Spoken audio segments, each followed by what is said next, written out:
এখন ওই অমুকের কথা চিন্তা করছো, তমুকের কথা চিন্তা করছো।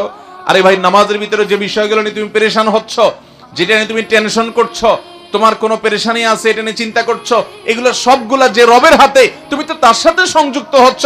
অতএব ওই সমস্ত চিন্তা না করে রবের সাথে নেটওয়ার্কটা মজবুত করো, পূর্ণ মনোযোগ দাও, তোমার সমস্ত সমস্যার সমাধান রব করে দিবেন ইনশাআল্লাহ। ভাইরা আমার, এই জন্য বুঝতে হবে যে আমি কি বলতেছি। আল্লাহু আকবার মানে আল্লাহ সবচেয়ে। এরপরে আমি হাত বেঁধে সর্বপ্রথম কাজ করি দোয়া ইস্তেফতাহ, নামাজ শুরুর দোয়া। আবু দাউদ এবং তিরমিজি বর্ণিত হাদিসে যে দোয়াটি আছে সেটি আমাদের সমাজে, আমাদের দেশে বেশিরভাগ মানুষ আমরা পড়ি। সুবহানাকাল্লাহুম্মা ওয়া বিহামদিকা ওয়া তাবারাকা ইসমুকা ওয়া তাআলা জাদ্দুকা ওয়া লা ইলাহা গায়রুক। দেখেন, এই যে সানা, এই যে নামাজ শুরুর দোয়াটা, এটা দেখবেন আপনি অর্থের দিকে খেয়াল করলে অবাক হবেন। সুবহানাল্লাহ, আল্লাহর সাথে কিন্তু আপনি কথা বলছেন, আল্লাহকে আপনি ডেকে ডেকে কথা বলছেন, অ্যাড্রেস করছেন। তো আপনি কাউকে অ্যাড্রেস করছেন আর মনোযোগ তার দিকে নাই, এটা তো অভদ্রতা, এটা তো অসৌজন্যতা, এটা তো বেয়াদবি, এটা তো অসম্মান করার মতো হয়। আপনি যখন এটার অর্থের দিকে খেয়াল করবেন, তখন আপনার নফস অন্যদিকে যেতে পারবে না। নফসকে আপনি বলতে পারেন, তুমি না আল্লাহর সাথে কথা বলছো, তার সাথে নফসকে আপনি কান ধরে আবার ফেরত আনতে পারবেন। সুবহানাকাল্লাহুম্মা এর অর্থ হলো, হে আমার আল্লাহ, হে আল্লাহ, আমি আপনার পবিত্রতা বর্ণনা করছি। আমি আল্লাহর সাধারণ সৃষ্টি ভাই, আমি মহান রবের পবিত্রতা বর্ণনা করছি। সুবহানাকাল্লাহুম্মা, হে আল্লাহ, আমি আপনার পবিত্রতা বর্ণনা করছি। ওয়া বিহামদিক, এবং আপনার প্রশংসা করছি, আপনার গুণকীর্তন করছি। সুবহানাকাল্লাহুম্মা ওয়া বিহামদিকা ওয়া তাবারাকা ইসমুকা, এবং আপনার নাম এটা মহান, এটা বরকতময়, আপনার নাম এটা বরকতময়। ওয়া তাআলা জাদ্দুকা, আপনার মর্যাদা সুমহান, সবচেয়ে বেশি, আপনি স্রষ্টার সব সৃষ্টি। ওয়ালা ইলাহা গায়রুক, এবং আপনি ছাড়া সত্যিকারের কোনো মাবুদ নাই। দেখেন, এখানে আপনি আপনি করে প্রত্যেকটা জায়গায় কিন্তু সম্বোধন করছেন। সুবহানাকাল্লাহুম্মা, হে আল্লাহ, আপনার পবিত্রতা বর্ণনা করছি। ওয়া বিহামদিকা, আপনার প্রশংসা জ্ঞাপন করছি। ওয়া তাবারাকা ইসমুকা, আপনার নাম বরকতময়। ওয়া তাআলা জাদ্দুক, আপনার মর্যাদা সুমহান। ওয়ালা ইলাহা গায়রুক, আপনি ছাড়া কোনো সত্যিকারের মাবুদ উপাস্য নাই। এখানে কিন্তু কয়বার আপনি আপনি আপনি করে আল্লাহকে বলছেন, এতবার আপনি আল্লাহর সাথে কথা বলছেন ডাইরেক্ট ডেকে ডেকে। এই জন্য তো নবী সাল্লাল্লাহু আলাইহি সাল্লাম বলেছেন যে বান্দা যখন নামাজে দাঁড়ায়, সে কিন্তু নামাজে দাঁড়িয়ে আল্লাহর সাথে কথা বলে। তাহলে আপনি কিন্তু এখানে শুরুতেই কথা শুরু হয়ে গেল। দেখেন, সুবহানাকাল্লাহুম্মা ওয়া বিহামদিকা ওয়া তাবারাকা ইসমুকা ওয়া তাআলা জাদ্দুকা ওয়া লা ইলাহা গায়রুকার মধ্যে আপনি কয়বার আল্লাহ তাআলাকে? প্রায় 5 বার সম্ভবত। সুবহানাকাল্লাহুম্মা একবার, ওয়া বিহামদিকা দ্বিতীয়বার, ওয়া তাবারাকা ইসমুকা তৃতীয়বার, ওয়া তাআলা জাদ্দুকা চতুর্থবার, ওয়া লা ইলাহা গায়রুক 5 বার আল্লাহকে আপনি আপনি আপনি বলে সম্বোধন করছেন। আল্লাহ, আপনার পবিত্রতা বর্ণনা করছি, আপনার প্রশংসা জ্ঞাপন করছি, এবং আপনার নাম বরকতময়, আপনার মর্যাদা সর্বোচ্চ সুমহান, এবং আপনি ছাড়া সত্যিকারের কোনো মাবুদ নাই। 5 বার আপনি আপনি করে আল্লাহর সাথে আপনি আল্লাহকে ডেকে ডেকে কথা বলছেন, অথচ আপনার মনোযোগ আরেক দিকে কিভাবে যেতে পারে? আল্লাহ তাআলা আমাদেরকে মনোযোগের সাথে নামাজ পড়ার তৌফিক দান করুন। এরপরে আসেন, দোয়া ইস্তেফতার জায়গায় আরো দোয়া আছে। আরেকটা দোয়া আছে যেটি বুখারীতে বর্ণিত হয়েছে। নবী করিম সাল্লাল্লাহু আলাইহি সাল্লাম হাত বাঁধার পর, আল্লাহু আকবার হাত বাঁধার পর, এরপর তিনি এই দোয়াটাও পড়তেন। আল্লাহুম্মা বাঈদ বাইনি ওয়া বাইনা খাতায়ায়া কামা বাআদতা বাইনাল মাশরিকি ওয়াল মাগরিব। আল্লাহ, পৃথিবীর পূর্ব এবং পশ্চিমের মধ্যে যে পরিমাণ দূরত্ব আপনি রেখেছেন, আমার অপরাধ, আমার পাপ, আমার গুনাহগুলোর সঙ্গে আমার এরকম দূরত্ব করে দেন, অর্থাৎ সেগুলো মাফ করে দেন আপনি। এবং আল্লাহুম্মা নাক্কিনি মিনাল খাতায়া কামা ইউনাক্কা সাওবুল আবিয়াদু মিনাদ দানাস। আল্লাহ, নোংরা কাপড় যেরকম পরিচ্ছন্ন করে ফেলে মানুষ, ধুয়ে পরিষ্কার করে ধবধবে পরিষ্কার করে ফেলে, আমার ভুল ত্রুটিগুলোকে আপনি সেরকম পরিষ্কার করে দেন। এবং আল্লাহুম্মা আগসিল খাতায়ায়া, আল্লাহুম্মা আগসিল খাতায়ায়া কামা বিল মাই ওয়াস সালজি ওয়াল বারাদ। আল্লাহ, আমার ভুল ত্রুটিগুলোকে আপনি পানি, বরফ এগুলো দিয়ে ধুয়ে পরিষ্কার করে দিন, অর্থাৎ গুনাহগুলো মাফ করে দিন। আবার কোন কোন বর্ণনায় আসছে, ইন্নী ওয়াজ্জাহতু ওয়াজহিয়াল্লাযী ফাতারাস সামাওয়াতি ওয়াল আরদা হানিফা ওয়া মা আনা মিনাল মুশরিকিন।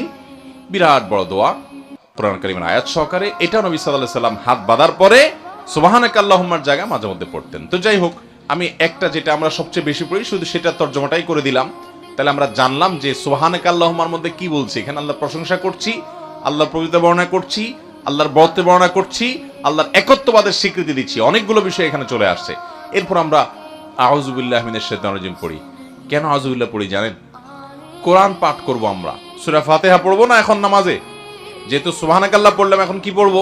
আলহামদুলিল্লাহ সূরা পড়বো না? এই জন্য কোরআন তেলাওয়াতের শুরুতে আউযু বিল্লাহ পাঠ করতে হয়। আচ্ছা, আউযু বিল্লাহ কেন পাঠ করতে হয় কোরআন তেলাওয়াতের শুরুতে? আল্লাহ তাআলাই সর্বোচ্চ ভালো জানেন, সর্বাধিক ভালো জানেন। কিন্তু অনেক উলামা একরাম কোরআন তেলাওয়াতের শুরুতে আউযু বিল্লাহ কেন পাঠ করতে হয়? আল্লাহ কোরআনে নির্দেশ করেছেন যে ইযা ক্রাআতাল কুরআনা ফাসতাইজ বিল্লাহি মিনাশ শাইতানির রাজিম। যখন তোমরা কোরআন তেলাওয়াত করবে তখন শয়তান থেকে পানা চাইবা। কেন? অন্য কোনো কাজে আপনি কোরআনতে একটা ভালো কাজ করবেন, এখন শয়তান থেকে পানা চাওয়ার কি হলো? আপনি ব্যবসা করতে যাবেন, সেখানে সাথে শয়তানি করতে না পারে, আপনি পানা চাইতে পারেন। কিন্তু কোরআন তেলাওয়াত শুরু করবেন, এখন আবার শয়তান থেকে কেন পানা চাইতে হবে? অনেক উলামা একরাম বলেছেন যে এর কারণ হলো এই কোরআন তেলাওয়াত করতে গিয়ে, কোরআন পড়তে গিয়ে আপনি যাতে কোরআন থেকে সঠিকটা বুঝার বৈপরীতে শয়তান যাতে আপনাকে ভুলটা না বুঝায়, গোমরা যেন না করে, এবং কোরআন তেলাওয়াতের যে আজমত আছে যেন ঠিক মতো করতে পারেন, শয়তান যেন মাঝখানে শয়তানি করতে না পারে, সেজন্য আগে আল্লাহর কাছে পানা চান। আউযু বিল্লাহি মিনাশ শাইতানির রাজিম, আমি পানা চাই, আশ্রয় চাই আল্লাহর কাছে বিতাড়িত শয়তান থেকে। পানা চাইলেন। আপনি যখন অর্থের দিকে খেয়াল করবেন, দেখেন আল্লাহর কাছে এখানে দোয়া করছেন, আপনি পুরো নামাজটা দোয়া, এখানে দোয়া শুরু হয়ে গেছে। আউযু বিল্লাহি মিনাশ শাইতানির রাজিম, অর্থাৎ আমি আল্লাহর কাছে আশ্রয় চাই, প্রার্থনা করি, পানা চাই বিতাড়িত শয়তান থেকে, যাতে শয়তান আমার মনোযোগ নষ্ট না করে, আমার তেলাওয়াতে বিঘ্ন সৃষ্টি না করে। এরপরে আমি বলছি বিসমিল্লাহির রহমানির রহিম, আমি আল্লাহর নামে শুরু করছি যিনি অসীম দয়ালু, সীমাহীন মেহেরবান, রহমান রহিম, যিনি যার দয়ার কোনো শেষ নেই, তার নামে আমি শুরু করছি। এরপরে বলছি আলহামদুলিল্লাহি রাব্বিল আলামিন, সকল প্রশংসা, সকল প্রশংসা এটি সেই রবের জন্য যিনি সকল জগৎসমূহের পালনকর্তা, নবমণ্ডল, ভূমণ্ডল, সৃষ্টি জগতে যত যা কিছু আছে সব কিছুকে প্রতিপালন করেন যিনি, সেই রবের জন্য আমি প্রশংসা জ্ঞাপন করছি। আপনি যখন এটা বলেন, সাথে সাথে আল্লাহ জবাব দেন হামিদানি আব্দি, আল্লাহ বলেন আমার বান্দা আমার প্রশংসা করেছে। আমাদের প্রশংসার জবাবে আল্লাহ বলেন বান্দা আমার কি করেছে? প্রশংসা করেছে। এরপর আপনি যখন বলেন আর রহমানির রহিম, আল্লাহ আপনি রহমান, আপনি রহিম, আপনি অসীম দয়ালু, আপনি পরম করুণাময়, আপনার করুণার কোনো শেষ নাই, আপনার দয়ার কোনো শেষ নেই। তখন আল্লাহ তাআলা জবাব বলেন আসনা আলাইয়া আবদি, বান্দা আমার স্তুতি এবং প্রশংসা বর্ণনা করেছে। এরপর আমরা যখন বলি মালিকি ইয়াউমিদ্দিন, আল্লাহ আপনি কিয়ামত দিবসের মালিক, তখন আল্লাহ তাআলা বলেন মাজ্জাদানি আবদি, বান্দা আমার মর্যাদা বর্ণনা করেছে। অনেক উলামা ইকরাম বলেছেন, অনেক স্কলারগণ, মুহাদ্দিসিন ইকরাম বলেছেন মাজ্জাদানি আবদি, এটা যখন আমরা বলি তখন মূলত দুইটা অর্থ হয়।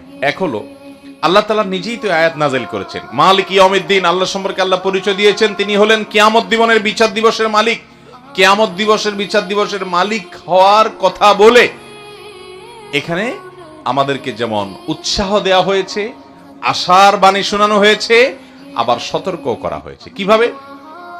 একজন পাপিষ্ঠ ব্যক্তি, তার জন্য সতর্কবার্তা, তুমি কার অবাধ্য হচ্ছ, কার নাফরমানি করছো, দুনিয়ার এই খেলা শেষ হবে, এই আয়োজন শেষ হবে, চোখ দুটো বন্ধ হয়ে যাবে, শরীরটা নিস্তেজ হয়ে ঠান্ডা হয়ে যাবে, তোমাকে যেতে হবে কবরে, সেখান থেকে সৃষ্টি করে আল্লাহর সামনে তোমাকে দাঁড় করানো হবে, পুনরায় তোমাকে তৈরি করে আল্লাহর সামনে দাঁড় করানো হবে, তোমার পুরো জীবন হিসাব নেওয়া হবে। তুমি কার অবাধ্য হচ্ছ জানো? তিনি কে?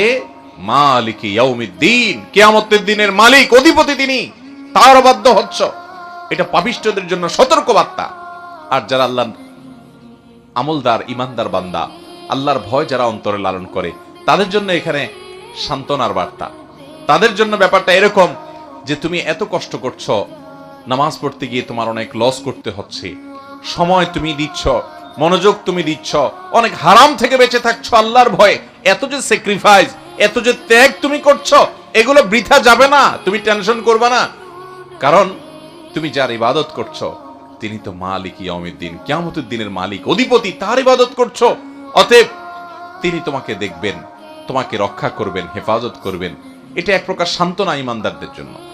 এরপরে আমরা যখন বলি ইয়্যাকা না'বুদু ওয়া ইয়্যাকা নাস্তাঈন, আল্লাহ শুধু আপনারই গোলামি করি, দাসত্ব এবং গোলামি শুধু কার করি? শুধু আল্লাহ।